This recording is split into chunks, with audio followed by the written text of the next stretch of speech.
always hired the best of them. Certainly, how well someone can practice their craft, that is a huge part of it. I don't want to mislead anyone, but also what kind of person are they? Are they nice to be around? Do they express their ideas clearly? Are they a good problem solver? Are they compliant? Are they funny? Are they nurturing? Are they responsible? Or are they just an asshole? So back to the fun. This process turns 5 weeks of thinking by hand into like just a week of work to get all the work done. We can do it all at chickpea spending instead of spending money on an outside contractor. We can, if we need to do a retake, we can build off of what's already there.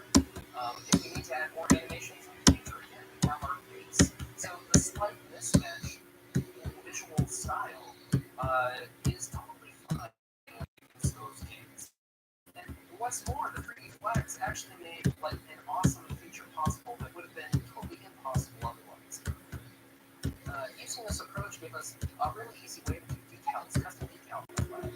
Because we have a 3D model and we know where things are sitting in space. So I would render out a spreadsheet of the flag that was basically just in space normal now. Andy was able to use the spreadsheet to dynamically place any random image on the flag in real time. Here we have a little Monaco guy. So a way to make like custom banners for themselves. Younger, it's just going to be used for memes probably. But still, it's pretty cool. The decals on the flag, the whole 3D pipeline, the 2D animation pipeline, all of these beautiful trees grew from seedlings nourished by the crisp, cool taste of hotcakes. My talk should be sponsored by the Boars and it's not. Okay, let's go. So, I won't say that bad ideas don't exist, but I do think that most ideas probably aren't bad. They're just ideas. They're maybe not widely considered, therefore maybe they're a little scary.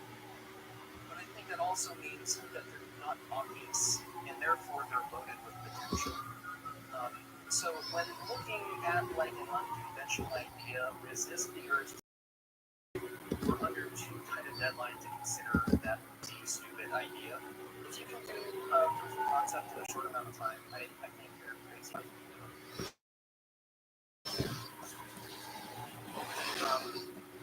Make time for random experiments outside of your main work. I'm admittedly terrible at this.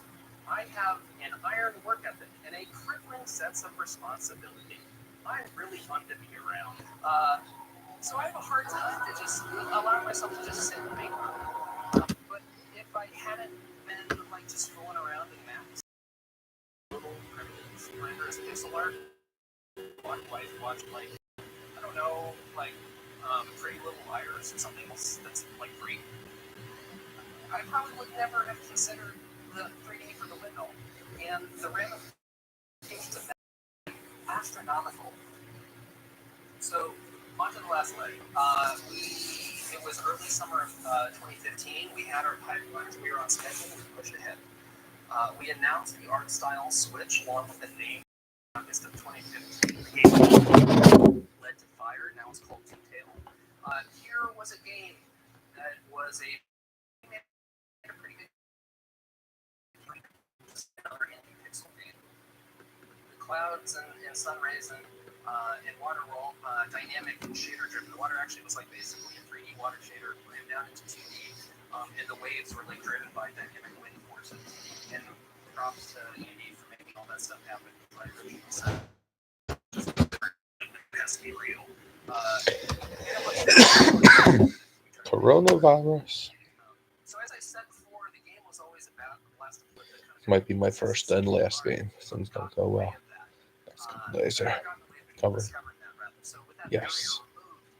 The press is more interested in more people starting joining our alpha. This is my favorite slide. In the fall of 2015, Chickpea picked up a couple interns that were like instrumental in helping us hit our target, Harrison Brown and Smarmic.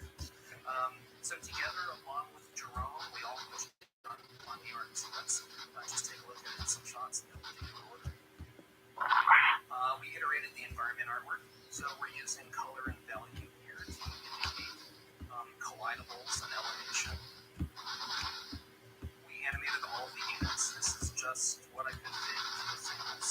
there's about twice as many.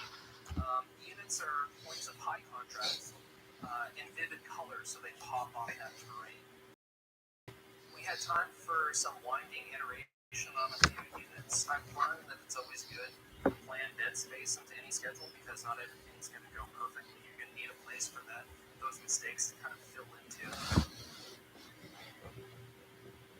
We animated all buildings. This windmill right in the center is like my favorite thing from the game. I made a point to pocket watch the. Well, it's worth saying that all of this animation was done pretty late in production. I point to pocket watch that we should live with the static versions of the units and the buildings as long as possible, so that the inevitable like ebb and flow of the design wouldn't relegate a bunch of animation to the trash. I wanted to wait until the design was more or less set into this stuff again because we had such a tight deadline. Jerome painted amazing portraits for each unit. Each commander also did a bunch of marketing shots that aren't shown here. We lost a chunk of time to UI iteration, and that's kind of a pretty common thing. UI always takes a long time. But I don't think we did ourselves any favors because we never really had a solid plan or took time to think long term. As we were doing this stuff, it was kind of like, oh, okay, well, once we make this change, then it's going to be perfect. And then compounding that poor mentality was the fact that our tools were a little cumbersome. They didn't really allow for like rapid iteration. So because we were worried about taking too much time, we really didn't do the proper legwork, and it ended up taking way more time in the end. We should have done the long shortcut, right? And we didn't, and I think it cost us. But hey, look at this, particle effects. That was kind of like a downer slide, and now we have like a really zazzy slide right here. So there's tons of it's a game about battle. There's tons and tons of effects in it. They were a lot of fun to do. So art slipped a little bit. We didn't hit the end of the year, but we did hit like the second or third week in January, and then we shipped shortly thereafter. Just kidding, we worked on the game another year, and we did that because game development. So before I go any further, I should be like absolutely point on. This is like personal reflection. This isn't pocket watch. It's not really chickadee. It's just one guy who makes games kind of reflecting isn't going to be enough. And then this guy joined the team, and he began wagging his jaw.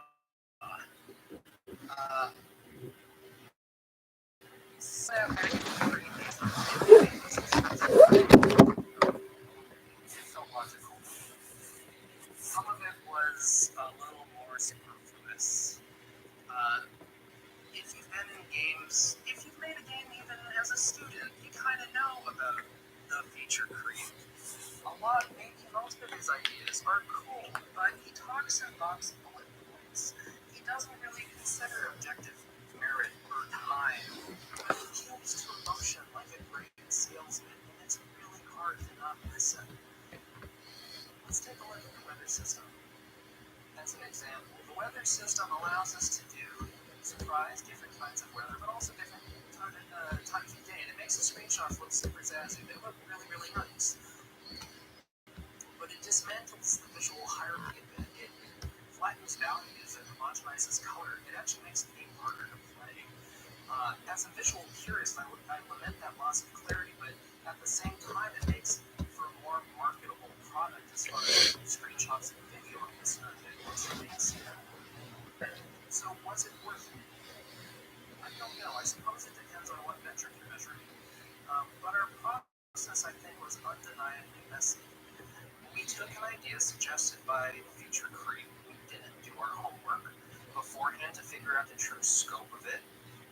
And we implemented it before we had a mock-up. We basically tossed aside a bunch of the very practices that led to our previous success.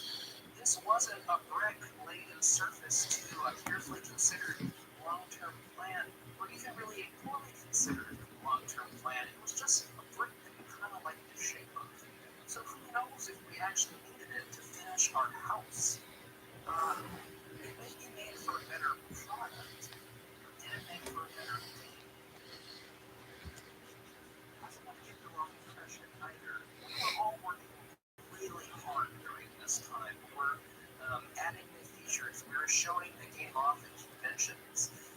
We were considering publishing and platform possibilities. Seasons passed. I think we're all just, like trying to make the game better bit by bit. And that's cool. That's a very organic way to approach game development. And I think there are times when that's exactly how you want to approach your craft. But comparing the first year I was on to the second, I think all evidence points to the fact that we did our best work when we were under a deadline. The initial, get this done by the end of the year deadline was self-imposed, but we stuck to it and helped focus our decision making. We didn't have time to be wishy-washy. The week crunch for the Coors commercial. We're specifically game changers. Now, obviously, the reality of game development is that it's not easy. I get it, and I'm not trying to argue that like the magic of project management shortcut from the kitchen that was about clue, unless I'm terrible, but I really want to put it in there. But I will say that smart, consistent project management, in this case, slowing down to think about our approach, having a clear goal in mind, tossing dead time into a schedule for when it is going to work out. Basically, all the stuff that I just spent 45 minutes talking about. It allowed us to get about 12 months of artwork done in about 10. We were like artists that first year. In the second year, we were way less efficient. We wasted time. Now, I'm sure many of you can think of efficient development cycles and think of like how expensive, like, oh, that's extra monthly burn. And that's true, but I think that's a very business-oriented way to view the downside of poor planning. I think the steeper cost is called for. The monetary costs of your development are recoupable, but your time is not. So, something to think about. If through thoughtful planning and disciplined management, you were able to release a game 3 months earlier than you would have otherwise, that's effectively free time. What would you do with that time? Would you prototype a new game? Would you dive back into it? Would you learn a new skill or gain an experience that would inform your future game making? Or maybe you would just go outside once in a while and spend time with loved ones. Again, I get it. Development is just hard and it takes a lot of time. But poor planning is just about like the dumbest, most pointless, most avoidable, just shittiest excuse for wasting time. You're not getting it back. None of us are. The time we spend on our games comes from someplace. It comes from every other experience we might get. I've got COVID, so I feel like it's a good time to work on my game. Simply put, to borrow a phrase from Andy Wynn, one of the other Pocket Watch folks, he talked about maximizing value. Man likes to find a good deal. I think simply put, it's tragic to not maximize the value of your life. But I'll tell you what, this is heavy, right? We thought we were like learning about pipelines and stuff, and it's like, what's this guy talking about now? I don't want to come off as a bummer or defeatist or anything like that, because Tooth and Tail actually, in my eyes, is already an incredible success. And we haven't launched yet. But it's a success not for any of the reasons I've talked about in the last hour. It's successful because it brought people, it brought other human beings, it brought them together. Even before launch, Tooth and Tail has had an astounding community, and this is largely thanks to the cultivation efforts of Andy Wynn, the guy that I just mentioned. This is a community that's hundreds and hundreds of people before we ever launch active players. And I don't say this like a stats thing. These are people all over the world, their excitement and happiness and old players help new players learn the game. They invent new strategies and like we record them and put them online. And it's like, oh my god, you see what that guy did? There are people who modded the game before it's ever been released. There are people who are learning how to make games by modding our little unreleased game. That is mind-blowing to me. One community member, Captain Bach, that's him right on the second third of the image right there. He came out to help us at PAX East. He was a local, there in Massachusetts. He did like all the grunt work, like grabbing waters and like grabbing sandwiches and stuff like that. And he demoed like Pro. He was awesome. He was my MVP of the week. We made a thing that was a force of good in the world, and that is my personal best case scenario for what defines a successful game. Weighed against that, I feel pretty comfortable saying that development practices, boards and all, probably good enough. That's my top. Thank you.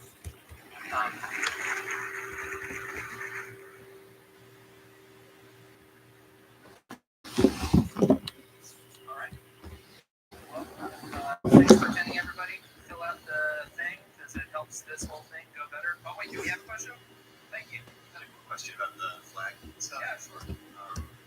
So how dynamic do you have to make the flags as far as like how they move around with the characters? Are they like separate oriented around characters? So that's a good question. So the question is, are the flags different sprite sheets from the RAS? No, the RAS and the flags are all the same sprite sheet. Although when I rendered the flags, the RAS were included in that render. So I basically did a pass of the flags, and then I had the original rat animation with the flag pool and stuff, and I just smashed it together in Photoshop and saved out the final image, the final spreadsheet. Yeah.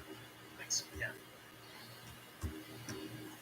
Hi, my name is Chris, and I'm from Indonesia. Actually, I saw your game at PAX East, and it's amazing. Oh, thank you. And my question is, you seem when you change the art style, it seems like there's some changes in the code as well, like in the grid system and everything. Yeah. And because I think I see that you have some technical knowledge, but what if there's, for example, like an indie team, and the artist basically wants to change the art style, but he doesn't know the technical side of it? And how do they communicate with the programmer, and how do they convince them? That's a really good question, and that's maybe a big question. The question is, how do you make these big, broad changes if the artists themselves don't possess that broad technical knowledge? So in Tooth and Tail, Indie Shots is an amazing graphics programmer. That was one of the team's strengths. So I knew that I could make requests that were moderate and it will get them done in a reasonable amount of time. If you don't have that,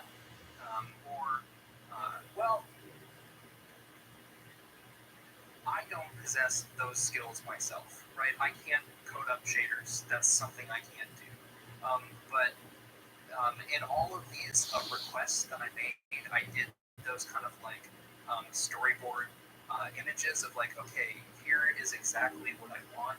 And like a lot of those images were just, here's how I made it in Photoshop step by step.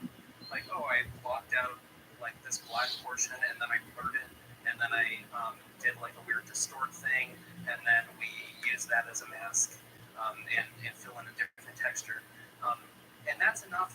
That was enough for Andy to say like, okay, cool, I see what you're doing here and I know how to translate that to code. I think really, I don't know if it would work for every team, but the way we did it was just being really exhaustive with communication and kind of basically drawing little pictures to aid that. I'm not sure how it would work with other teams, though. It really, I think, depends on the dynamics of your own team. All right. Thank you, everybody.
we're so happy you chose us, and that you waited in the long line. That was long. Thank you for getting into the session, for sitting so nice and peacefully, and just gathering here together. I'm not gonna lie, it's been a little bit of a tough year so far for a lot of us. We lost some people that we really love. We've seen a little bit too much from some people, and when we were trying to think of what to say, to welcome you into the session, I realized that what I wanted to say is that this is the best session of GPC.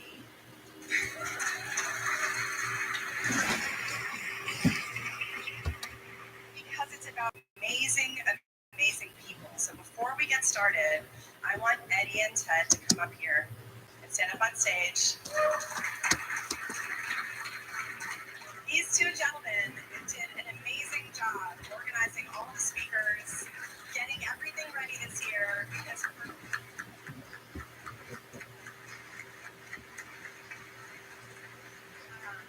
And I also just wanted to say that the community is really in this room. People that love experimental games are at the forefront of pushing games to where they're going to be and asking the hard questions about what they should be, dreaming the dreams of what they could be. And it's not always easy. Sometimes you work on something for 4 or 5 years and it just never hangs together and you have to set it aside.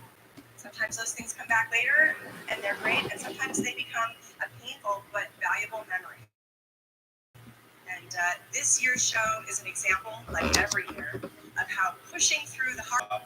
And also, I want to say that since there's so many veterans of EGW in this room, so many people that have been coming to this session for years, for next year, I want to start taking suggestions. Games are never submitted to the EGW like it happened this year, for example, because